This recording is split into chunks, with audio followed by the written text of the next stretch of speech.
barakatuhu ambe awfuka walinyundo ni wati na awfon meka laje malikono malikoka ambe Allah subhanahu wa ta'ala deli ya rabbi alaka basigini heredu anga jamana kono fo ankere fe dugu bela jele ni anye bamako yirma jo stade 26 mars konnana ina fo oba kalama bisuina e mauludu denguni suye wala yana kalama ka kanala soro anya kono anga namba munumbe kaseka kuma duma ma folo mi mbolo amena nyininga atokona jamuna anabora jamana jumena ani nisondi ajuma mi mbolo dakunye kele kala si lajel kala bela jelema.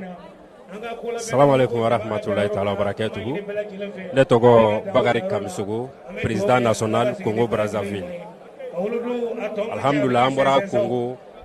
ansa tin togola kana karamogo fe no ya Seydi Cherif Ousmane Madani Haidara kana mauludu kya ambia tepi ziara kase mauludu mafu kase shuinama ani sokadi ansa wale do vraiment ka jamaye barala ani ka mauludu organisation kechugoya nyumaye ani niso jambe mauludu kono vraiment ani so jalo no antaro amina mifo ami do awdoro ndeke karamogo ya naka dema ya shijani kena labangu nyumala ku danuma ala ka here kanu aw munum bora jamana worawla kana mauludu ke mali kono ya an karamogo kerefe ami do awke tani ka segi chama ala ko no ya yere ka nyuma mbuya no fana am tambulu do minuna ala ka barka dulu fana na ala ka ambela jeli kisi ka tanga ala ka mauludu fana nyuma teme do munum bike ani hidia munum bo ala ko mina ambela jeli ala kan si joga saware makono solli ala rasuli akela bela jeli fo kuma kan si ba bela jeli mani nyuma yu kan yesi ok ami flaba bela jeli fo ka fo ku sogole to TV Shirifula la na ala sona ma anga molu activité be bina teme TV Shirifula ka ami ko wan saru fona fo ka tondo mbefo ka do kuye ka fo ambia no hakili bola shuni clé parce que le kama ambia ami do kuye ala ka here kanu ye ami lajeba bela jeli fo ka fo akwa sokolote mauludu la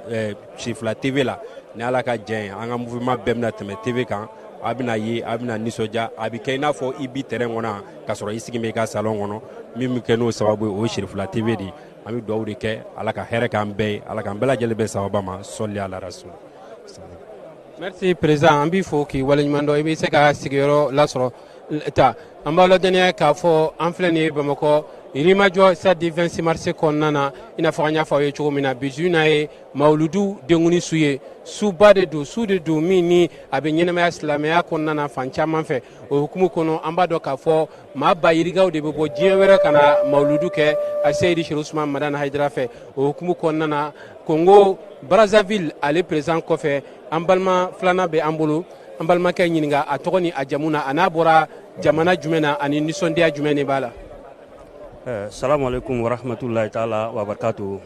Alhamdulillah ne mfali kone Espagne président national Ansar Dini ka siraka.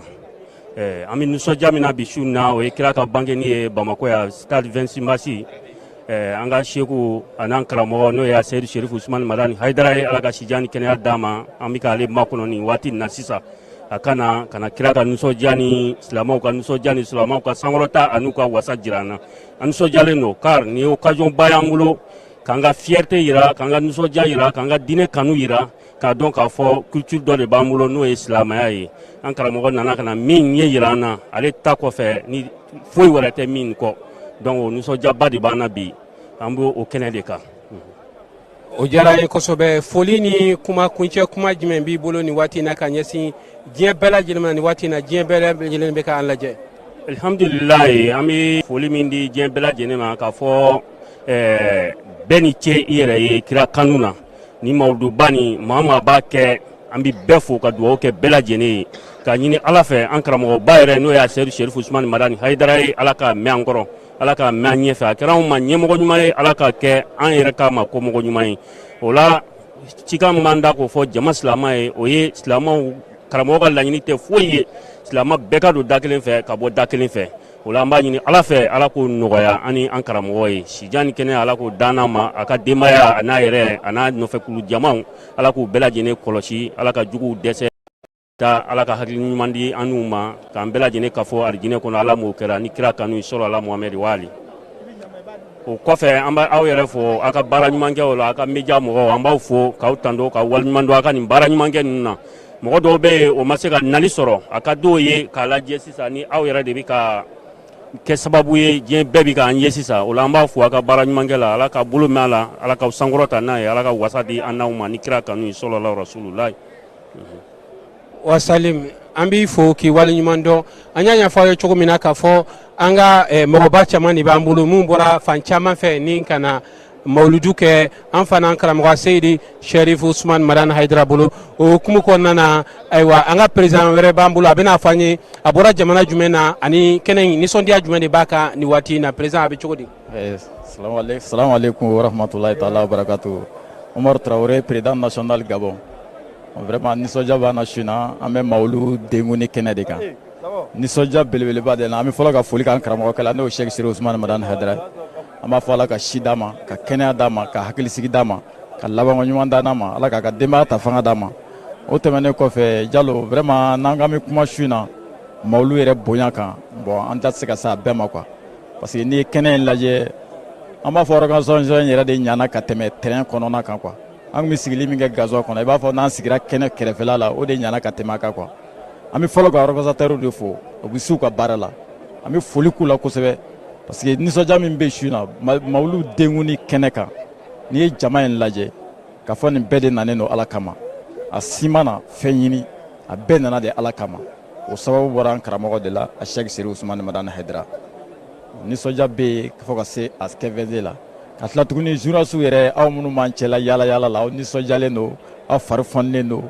o baara in an bɛ se k'a fɔ a fanba bɛɛ de ye aw ye quoi parce que aw de bɛ taama jama ɲɛfɛ ka mɔgɔw ka micro di mɔgɔw ma u bɛ kuma u bɛ kira bakini ɲɛfɔ mɔgɔw ɲɛna diɲɛ fantan naani bɛɛ lajɛlen fɛ bi nin baara in bɛ ka kɛ n'i yɛrɛ ye Gabon ta k'a lajɛ sisan sa ne bɔra k'u ka kɛnɛ lajɛ ka kɛnɛ ɲɛnamalen don mɔgɔw bɛ ka na cogo min na mɔgɔw bɛ ka na ten ko mawulu denkuni bɛ yen vraiment Jalo an nisɔn ka di an bɛ dugawu de kɛ kuma janyana ka dugawu kɛ an karamɔgɔ ye yarabi ala ka dugawu kalan don yɛrɛ na an b'a fɔ ala ka si d'a ma hali bi ala ka kɛnɛya d'a ma mɔgɔ o mɔgɔ sen yɛrɛ se yan an bɛ dugawu k'a bɛɛ lajɛlen ala ka bɛɛ kisi ala ka bɛɛ tanga ala ka kɛnɛ in yɛrɛ wuli hɛrɛ ani baden na a daminɛna hɛrɛ la cogo min ala k'a ban hɛrɛ la ten ala k'o kɛ kira n'a so kama bidon barika kosɔn sɔlila rasul. Président o diyara n kosɛbɛ foli ni kuma kuncɛ kuma laban jumɛn bolo ani foli kan ka ɲɛsin Gabɔnkaw ma an b'a dɔn nin waati in na Gabon yɛrɛ bɛ k'an lajɛ direct la Sherifula bɛ lajɛ Gabon kosɛbɛ. Bon vraiment Gabɔnkaw nisɔndiyalen don foli min b'an bolo ka se Gabɔnkaw ma an b'an ka fɔlɔ k'an ka vice président de fo n'o ye Dawuda Jara ye a n'a ka ko labɛnlan bɛɛ lajɛlen a n'a ka wajulikɛla min b'an bolo su in na o ye ba min nibaga de ye vraiment jama kɔni bɔlen don Gabon bi an bɛ Gabɔnka bɛɛ lajɛlen de fo k'u ka président Umaru Traoré k'a bɛ kɛnɛ kan nin y'u ka folikan ye ka las'u ma k'u ka dugawu k'an ye dɛ an fana bɛ dugawu k'u ye bon vraiment n y'o de fɔ san o san mawulu dɔ de bɛ fara a kan Gabon diɲɛ san o san kura de bɛ k'a la an bɛ kɛnɛ min ta diɲɛ san o san n'i ye kɛnɛ in lajɛ i bɛ taa sɔrɔ souvent a ka dɔgɔ mɔgɔw yɛrɛ de la mais se wɛrɛ t'an ye ka dɔ fara kɛnɛ in kan sinon vraiment Gabɔnkaw nisɔndiyalen don an b'u fo k'u waleɲuman dɔn ka dugawu k'u ye ka dugawu ɲini ka dugawu k'an ye. Assalamu alaikum wa rahmatulahi taala wa barakatuh. Merci président. An b'i fo k'i waleɲuman dɔn an bɛ dugawu kɛ ala ka san wɛrɛ ta jira an na an y'a fɔ a ye cogo min na bi su in na ye mawuludu denkuni su ye an ka ɲɛmɔgɔw caman bɛ an bolo minnu ni u bɔra diɲɛ fantan naani bɛɛ lajɛlen fɛ ka na mawuludu kɛ an balimakɛ dɔ b'an bolo a bɛna a tɔgɔ n'a jamu fɔ an ye n'a bɔra jamana jumɛn na. Assalamu alaikum. Ne tɔgɔ ye Bukali Jibo ka bɔ Espagne n bɛ comité min na n bɛ Balenciaga ka de ye n bɛ Balenciaga fɛ an bɛ yan an nisɔndiyara n t'a dɔn n bɛna min fɔ an bɛ ala fo jama min nana ala m'u natɔ n b'a fɔ cogo di ko m'u natɔ sɔrɔ ala k'u tagatɔ sɔrɔ n bɛ foli kɛ ala k'an bɛɛ dɛmɛ ala k'a ɲɛta d'a ma karamɔgɔ ala k'an mɛn an kɔrɔ ala k'an kɛ ko mɔgɔ ɲuman fana voilà salam. An bɛ fo k'i waleɲuman dɔn an y'a ɲɛfɔ aw ye cogoya min na hali sisan fɛn min ye an ka mɔgɔ caman de b'an bolo bi su in na an bɛna kumaw di minnu ma ka bɔ jamana caman na ka na bɛn ni mawuludu ye san o san Mali la yan ɲinan mawuludu in a ta ko 41 de don min bɛ labɛn san o san Jamiyatul Ansarudine international Fadi fɛ an bɛ Fadi mɔgɔw fo ɲinan mawuludu sponsor officiel o de ye Temira ye Temira ye te dumanba de ye Temira ye te min n'i y'a min dɔrɔn i bɛ lafiya sɔrɔ o hukumu kɔnɔna na an bɛ aw ladɔnniya k'a fɔ an ka Burukina président bɛ an bolo président a b'an bolo kɔrɔ yan Burukina an b'a dɔn k'a fɔ sisan nin waati in na Ansarou bɔra ka baaraba min kɛ yan o président de filɛ nin an bolo an bɛna ale bisimila président a bɛ cogo di i tɔgɔ ni jamu ani ye jamana jumɛn président ye ani nisɔndiya jumɛn b'i bolo kɛnɛ kan yan. Salamu alaikum. Ne tɔgɔ ye Keta Aruna, premier vice-président Burkina Faso. Nous sommes dans la kɛnɛ vraiment nous sommes gadi depuis Mamadou Damana nana karamɔgɔ fɛ Seydi Chérif Ousmane Madane Aidara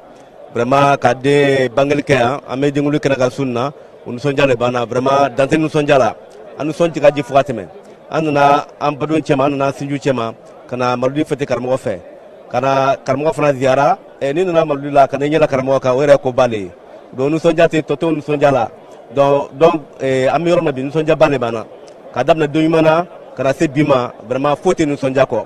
a bɛɛ tɛmɛna hɛrɛ la a bɛɛ tɛmɛna baden na n'ala sɔrɔ ma an bɛ denkuli kɛnɛ kan sun na o nisɔndiya de b'an na. président foli jumɛn b'i bolo ka ɲɛsin burukinabew ma nin waati in na an b'a dɔn an bɛ direct la burukina bɛɛ bɛ k'a lajɛ nin waati in na. foli min bɛ ka ɲɛsin burukinabew ma o tɛ dɔwɛrɛ ye an bɛ burukina bɛɛ fo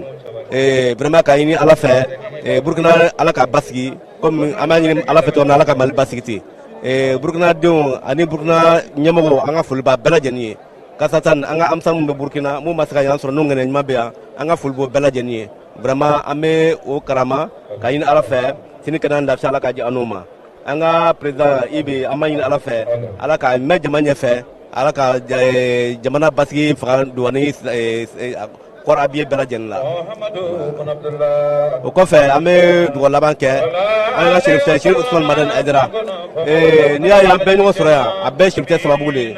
vraiment Chérif ye sira min don an kɔrɔ a nafa tɛ se ka fɔ ka ban Maludi n'an bɛ na donna Maludi yɛrɛ ma nafaba de b'a la vraiment an bɛna ɲɔgɔn sɔrɔ ka kira bangeli fêter vraiment o ni nisɔndiya dan ye. président an b'i fo k'i waleɲuman dɔn ka burukina bɛɛ lajɛlen fo a tɔgɔya la ka bobokaw fo ka wagadugukaw fo ka dugawu kɛ ayisa an sara fɛn o fɛn bɛ burukina nin waati in na ka dugawu kɛ burukina silamɛ bɛɛ lajɛlen ala ka mawuludu caya président a bɛ se ka sigiyɔrɔ ta an b'a lajɛ k'a fɔ nin y'an ye direct la nin waati in na samedi 26 mars kɔnɔ an bɛ ka kɔnɔni kɛla maa min na o de ye an karamɔgɔ a Seydi Chérif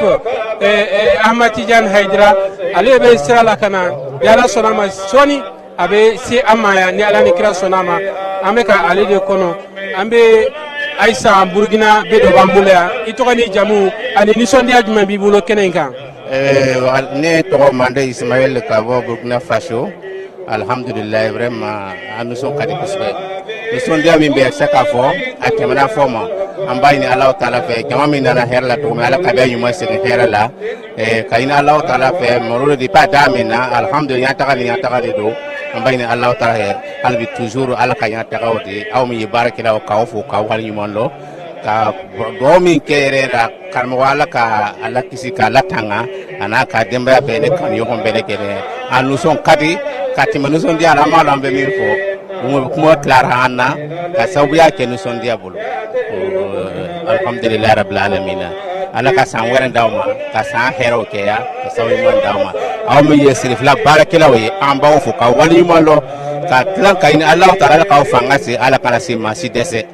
ka Mawuludu nabagaw bɛɛ u bɛɛ bɔra k'aw denbaya to hɛrɛ la cogo min ala m'a kɛra ɲuman ka segin ka taa u bɛɛ sɔrɔ hɛrɛ la ka ɲini Alahu Taala fɛ jama naani cogo min na nin ala ka bɛɛ lajɛlen ɲuman segin so sali ala rasuli o kuma o dugawu de tun bɛ yen k'a kɛ ani o nisɔndiya de bɛ yen k'a jira bon an tɛ se k'a fɔ ka ban voilà donc an b'a fɔ k'a tɔ to an kɔnɔ le ani kɛ ani baraji merci beaucoup. an bɛ fɔ k'i waleɲuman dɔn i bɛ se ka sigiyɔrɔw ta an bɛ ala deli ala ka hɛrɛ k'an ye ala ka bɔda di an ma nin ye fɛn ye fɛn min ni bɛɛ lajɛlen bɛ k'a kɔnɔ nin kɛnɛ ninnu ye kɛnɛba ye an balimakɛ dɔ b'an bolo fana a b'a tɔgɔ n'a a jamu fɔ an ye ani a bɔra jamana jumɛn ka na ani nisɔndiya jumɛn de b'i la. salamu alaikum warahmatulahi ta'ala wa barakatuh ne tɔgɔ ye Usaz Adam Traoré ka bɔ Guinée Équatoriale n'ala ka jɛ précisément Malabo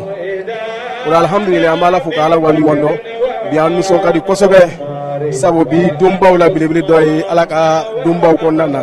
ala sɔnna an bɔra Guinée Équatoriale ka na Mawuludu kɛ an karamɔgɔ fɛ a Seydi Chérif Ousmane Madane Haidara o la vraiment nisɔn ka di nisɔndiyara danti min na o la an bɛ profiter a ka micro la ka dugawu k'an karamɔgɔ ye an b'a ɲini ala fɛ sija ni kɛnɛya ani lafiya ala k'o di an karamɔgɔ ma n'a ka denbaya bɛɛ karamɔgɔ kɛra an ma hɛrɛ ni wasa ye ala k'an yɛrɛ kɛ hɛrɛ ye k'a ɲɛsin karamɔgɔ ma ala kana kɛ karamɔgɔ jugu ye o la an bɛ Guinée équatoriale tɔnden bɛɛ fo an ka président national tɔgɔ la n'o ye Fuseni Jalo ye a n'a ka karamɔgɔba Udu karamɔgɔ bɛɛ Musa Sidiki Tongo Sitate Haidara Mohamed Lamine Kulibali an b'olu saba fo Udu karamɔgɔ bɛɛ tɔgɔ la ni ala subahana wa taala ka jɛ ye ka Guinée silamɛ bɛɛ fo foli la dan tɛ foli min na ka Guinée jamanatigi yɛrɛ fo n'o ye Teodoro Obiang Nguema ye vraiment a y'an to an danbe la a ye sira d'an ma an ka silamɛya baara i n'a fɔ an karamɔgɔ mako b'a la cogo min na o la an b'a ɲini ala fɛ a ka fanga ala ka barika don a la ala ka ɲɛtaga don a la ala k'o k'a ala y'a bonya kosɔn an karamɔgɔ la hɔrɔma kosɔn sɔli ala rasuli wa alil karim an b'i fo k'i waleɲuman dɔn i bɛ se ka sigiyɔrɔw lasɔrɔ an b'aw lajɛya k'a fɔ an bɛ direct la ni ala ni kira sɔnna ma an bɛ antenne la segin nin waati in na Moribabugu la ni ala sɔnna ma an bɛ tila ka segin ka na ni ala ni kira sɔnna ma.